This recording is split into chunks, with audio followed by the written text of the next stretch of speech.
Techmania, Res di sini. Dengar-dengar ada teknologi tua bernama cloud. Lah, emangnya cloud itu apaan sih? Emangnya sudah setua apa teknologi ini? Cloud itu sebenarnya bukan awan yang lo lihat, tiap lo lihat itu hujan mau turun, bukan ya, bukan. Tapi cloud itu gudang raksasa yang berisi semua file-file penting lo, file-file rahasia lo mungkin ya, foto liburan, file kerjaan kantor, dokumen kantor, atau bahkan chat mantan lo yang lo nggak tega buat menghapus.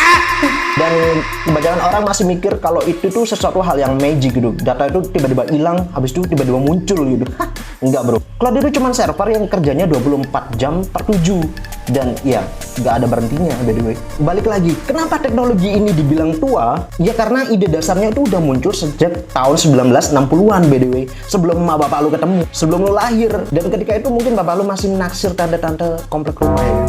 Ya emang setua itu. Zaman ketika komputer itu ya masih segede kulkas 2 pintu aja. Waktu itu konsepnya simple banget. Gimana caranya orang itu bisa akses data dari manapun tanpa harus duduk di depan mesin itu, di depan satu komputer itu maksudnya. Dan boom, lahirlah konsep yang jadi nenek moyang cloud. Dan yang keren adalah cloud ini bukan tua-tua keladi ya, tapi dia itu berevolusi tiap tahun. Dulu itu cuman penyimpanan data aja, sekarang jadi konsep dasar pondasi teknologi AI, hybrid cloud, edge computing. Intinya gini deh, tanpa cloud, hidup digital kita tuh bakal ambiar dalam 3 detik.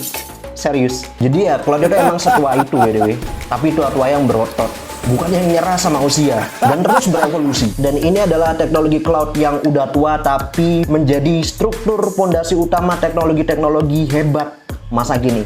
Gua Res, ciao.